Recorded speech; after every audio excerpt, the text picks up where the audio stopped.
남편과의 관계를 지금보다 더 망치고 싶으신가요? 그렇다면 지금 당장 남편을 칭찬해주세요. 오늘 멋지다. 정말 잘했다. 이렇게요. 아마 남편은 속으로 웃으며 우리를 더 만만하게 보기 시작할 겁니다. 농담처럼 들으시면 안 됩니다. 이건 냉정한 진실이거든요. 그래서 저는 어설프게 칭찬할 거라면 하지 말라고 말씀드리고 싶습니다. 오히려 관계에 독이 되기 때문입니다. 오늘 내용을 꼭 이해하셔서 관계에 독이 되는 어설픈 방식 말고 남편을 제대로 구워 삶을 수 있는 칭찬하는 법을 배워가시기 바랍니다. 이 영상 끝까지 봐주세요.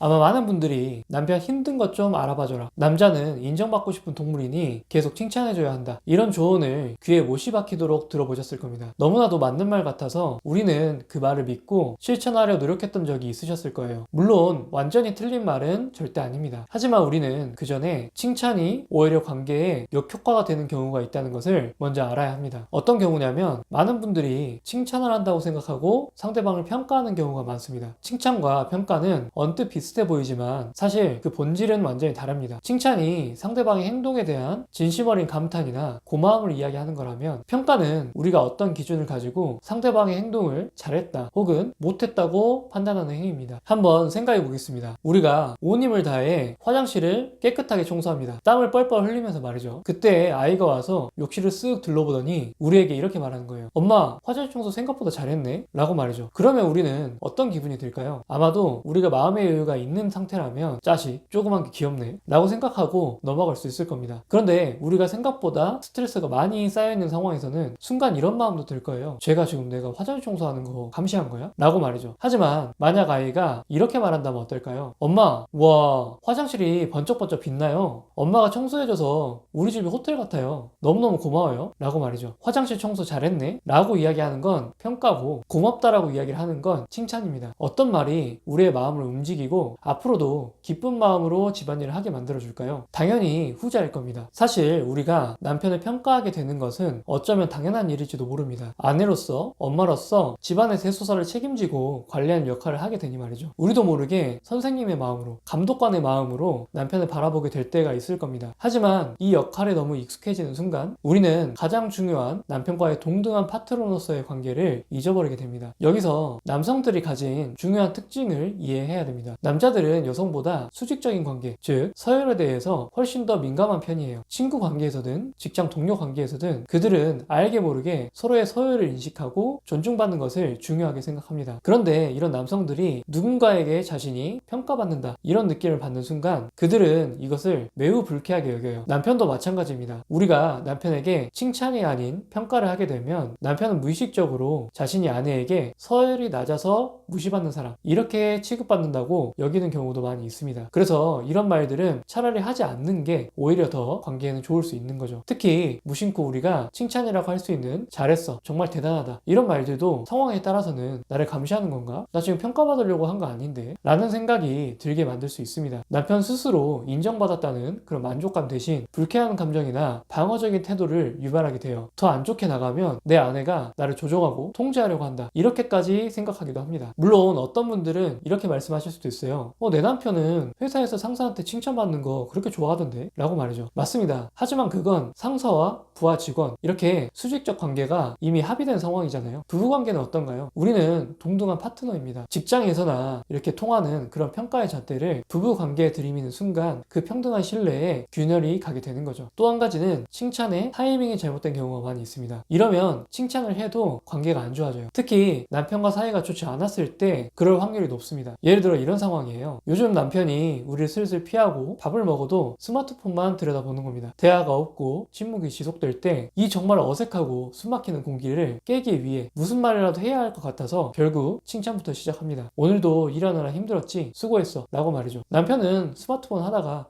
라고 성의 없이 대답을 하는 그런 상황입니다. 바로 이 순간이 칭찬이 관계에 독이 되는 순간입니다. 남편은 자기도 모르게 학습하는 거예요. 내가 아내에게 무관심하고 차갑게 굴어도 아내가 불안해 불안해서 먼저 다가와서 나를 챙겨주고 칭찬을 해주는구나. 이 행동을 유지하는 게 나에겐 편하겠다. 이렇게 생각하게 될 겁니다. 우리는 남편의 냉랭한 태도와 행동을 칭찬을 해서 강화를 시켜주게 되어버린 겁니다. 혹시 우리의 이런 답답하고 불안한 감정 때문에 남편과 분위기를 풀어보기 위해서 칭찬을 해본 적이 있으셨나요? 그랬다면 우리가 어쩌면 남편이 우리를 무시하는 태도와 냉랭하게 대하는 태도를 허용하고 키워왔을 가능성도 대단히 높습니다. 자, 그렇다면 어떻게 해야 제대로 된 칭찬을 할 수 있는 걸까요? 지금부터 그 구체적인 방법에 대해 이야기 나눠보겠습니다. 일단 먼저 우리가 칭찬을 해야 할 타이밍인지 아닌지를 스스로 잘 판단할 수 있어야 합니다. 아까 말씀드린 예시처럼 우리가 스스로 불안해서 남편의 기분을 풀어주기 위해서 칭찬하지 않아야 한다. 이건 이제 이해를 하셨을 겁니다. 그런데 이런 상황은 어떨까요? 남편이 우리에게 칭찬을 강요하거나 생색을 내는 그런 순간입니다. 예를 들어 남편이 우리가 시킨 일을 한 뒤에 내가 이만큼 했는데 고맙다는 말을 한마디 안 하냐? 이렇게 생색을 내거나 칭찬을 요구할 때가 있을 겁니다. 이때는 칭찬을 해줘야 할까요? 말아야 할까요? 아마 많은 분들이 반사적으로 아 미안해 고마워 라고 말하게 될 겁니다. 하지만 이때는 칭찬을 해주지 말아야 하는 타이밍입니다. 만약 우리가 진심으로 칭찬을 해준다면 어떤 일이 발생할까요? 남편이 우리가 부탁하는 것을 들어주는 행동을 강화하는 게 아닙니다. 오히려 남편이 우리에게 칭찬을 강요하는 태도, 생색내는 태도, 우리를 함부로 대하는 태도 이런 것들을 허용하고 강화하는 일이 발생하게 되는 거죠. 그러니 차라리 장난처럼 아 예 정말로 무지막지하게 감사합니다. 차라리 이런 형태로 반응해 주시면서 칭찬한다는 느낌을 주지 않아야 합니다. 또 이런 경우는 어떨까요? 예를 들어 분리수거를 부탁했더니 남편이 눈에 보이는 페트병 몇 개만 딱 갖다 버리고 다른 재활용품은 그대로 두는 거예요. 그러면서 나 다 했다 라고 말하는 상황입니다. 아마 많은 분들은 화가 잔뜩 나실 거예요. 이게 다 한 거야? 저기 종이는 안 보여? 너 일부러 그런 거지? 이런 말이 절로 나오실 거예요. 하지만 저는 이렇게 반응하게 되면 남편이 놓아둔 덫에 걸린 상황이라고 생각합니다. 아마도 남편은 어쩌면 우리가 화를 내기를 기다렸을지도 몰라요. 그러면서 아 몰라 좀 불만이면 너가 알아서 해 이런 말을 할 기회를 노리고 있었을 수 있기 때문입니다. 그렇기 때문에 철저하게 우리가 화나는 감정과 별개로 고맙다라고 이야기해줘야 하는 타이밍이에요. 그래야 나중에 다시 남편에게 분리수거 해달라고 이야기하기도 편하고 장기적으로 남편의 참여를 계속 열어둘 수 있을 겁니다. 최소한 계속 남편이 페트병만 버리는 행동을 하더라도 차라리 안 버리는 것보다는 낫잖아요. 물론 상황에 따라서 칭찬은 무조건 해야 된다, 말아야 된다 이런 답이 정해져 있는 건 아닐 겁니다. 하지만 이렇게 내가 남편에게 칭찬을 했을 때 남편이 어떤 행동을 강화하게 되는가 이건 인식하고 내가 칭찬할 타이밍을 잘 정할 필요가 있습니다. 이렇게 칭찬할 타이밍을 내가 잘 구별하고 선택했다면 이제는 제대로 된 칭찬을 해줘야겠죠. 그러면 어떻게 해야 칭찬을 잘 하는 것인지 먹히는 칭찬을 하는 것인지 말씀드리도록 하겠습니다. 첫 번째는 어떻게 칭찬해야 될지 모르겠다 이러면 이것만 생각하세요. 상대방의 행동으로 인해서 내 감정이 어떻게 되었는지만 말해주면 됩니다. 이게 가장 쉽고 안전한 방식입니다. 이 방식이 가장 안전한 이유는 우리의 감정에 대해서는 그 누구도 반박하거나 저항할 수 없기 때문입니다. 너 잘했어 라는 평가는 상대방이 속으로 동의하지 않거나 혹은 이 정도 가지고 칭찬하나? 라고 생각하고 반박할 여지가 있습니다. 하지만 나는 기쁘다 이런 우리의 감정은 그 자체로 완벽한 사실이기에 상대방의 반발을 불러일으키지 않게 되는 거죠. 그래서 많이 들어보셨을 거예요. 바로 iMessage 나 전달법의 방식입니다. 예를 들어 남편이 말없이 다가와서 무거운 짐을 들어줬을 때 잘했네 라고 평가하는 대신 우리의 감정을 표현해주는 겁니다. 정말 고마워. 나 혼자 끙끙대고 있었는데 당신이 도와주니까 마음이 확 놓이네 라고 하는 거죠. 이 말 속에는 평가가 없잖아요. 오직 남편의 행동이 나를 기쁘고 행복하게 만들었다는 사실만이 존재할 뿐입니다. 두 번째 방법은 우리 스스로를 낮추어서 칭찬을 해주는 방식입니다. 예를 들어 남편이 컴퓨터 문제를 해결해줬다고 가정해볼게요. 단순히 아 고마워 라고 말하는 대신 나는 이런 거 보면 머리부터 아픈데 당신은 어떻게 이렇게 척척 해결하는지 모르겠다 고마워 라고 말을 해주는 겁니다. 이 방법이 특히 남자들에게는 잘 먹히는 이유가 있습니다. 여성들보다 남성들은 어떤 상황에 대한 문제를 해결하는 능력에 대해서 인정받고 싶어하고 그걸 자부심으로 느끼는 경우가 많아요. 그래서 이런 칭찬은 남편에게 너는 정말 멋진 해결사야, 너는 정말 멋진 가장이야, 너는 정말 멋진 남자야 이런 의미를 전달할 수가 있게 됩니다. 우리가 이렇게 특정 영역에서 우리의 부족함을 솔직하게 드러내고 남편의 능력에 감탄하고 의지하는 모습까지도 보였을 때 남편은 내가 이 사람을 돕고 내 능력으로 이 가정에 기여를 하고 있구나 이런 강한 효능감과 자부심을 느끼게 될 겁니다. 세 번째는 어떻게 한 거야? 라는 부분을 물어보고 한번 들어보는 겁니다. 남편이 무언가 어려운 일을 해냈을 때 단순히 결과만 보고 대단하다 라고 말하고 끝나는 대신 진심으로 궁금하다는 듯이 물어보는 거예요. 와 이걸 어떻게 해결한 거야? 라고 말이죠. 이렇게 하게 되면 나는 너가 이루어낸 결과뿐만 아니라 너가 노력해온 과정과 전략에 대해서도 인정한다 라는 메시지를 전달할 수 있습니다. 있습니다. 이런 칭찬은 남편이 앞으로 우리의 더 많은 요구와 부탁에도 더 적극적으로 임하고 싶게 만들어요. 아마 여기까지 말씀드리면 이런 생각이 드실 수 있을 겁니다. 말은 다 좋은데 내 남편한테는 어차피 소용이 없을 것 같아요. 괜히 어색하게 시도했다가 무시를 당할 바에 그냥 지금처럼 사는 게 나을 것 같아요. 라고 말이죠. 물론 충분히 공감합니다. 칭찬을 아예 안 해본 게 아닐 거니까요. 만약 정말로 그런 생각이 드신다면 저는 이렇게 말씀드리고 싶습니다. 칭찬하지 않아도 괜찮다 라고 말이죠. 말씀드린 대로 어설프게 불안한 마음에 칭찬하는 것보다 차라리 일관성 있게 안 하는 것이 훨씬 나을 겁니다. 하지만 오늘 배운 이 방법들을 남편을 바꾸기 위한 기술 이렇게 생각하지 않으셨으면 합니다. 그것보다는 내가 칭찬하는 것을 제대로 멋지게 할 수 있는 사람이 되자 이렇게 생각하시고 연습해 보시면 어떨까요? 사실 꼭 남편에게만 사용해야 되는 그런 방법이 아니잖아요. 가까운 지인이나 부모님 그리고 특히 자녀분들에게 먼저 적용을 해보셔도 좋을 것 같아요. 아마 아이의 자존감을 높여주고 부모를 존중하면서 또 스스로 행동할 수 있게 만드는 가장 현명한 방법이라는 것을 체감하게 되실 겁니다. 어떠셨나요? 오늘 우리는 남편에게 하는 어설픈 칭찬이 오히려 왜 독이 되는지 그리고 칭찬의 타이밍을 구별하고 상대방의 마음을 움직이는 진짜 칭찬은 무엇인지에 대해서 알아봤습니다. 아마 오늘 제시해드린 칭찬의 방식이 어색하고 부끄러울 수는 있을 겁니다. 하지만 한 번, 두 번 용기를 내어 시도하다 보면 분명 우리 스스로의 노하우가 생길 것이고 우리 주변에서 우리를 진심으로 존중하고 도와주려는 그런 사람들이 많이 생겨난다는 것을 알게 되실 것 같습니다. 남편과의 관계는 당연히 저절로 따라오는 것일 거고요.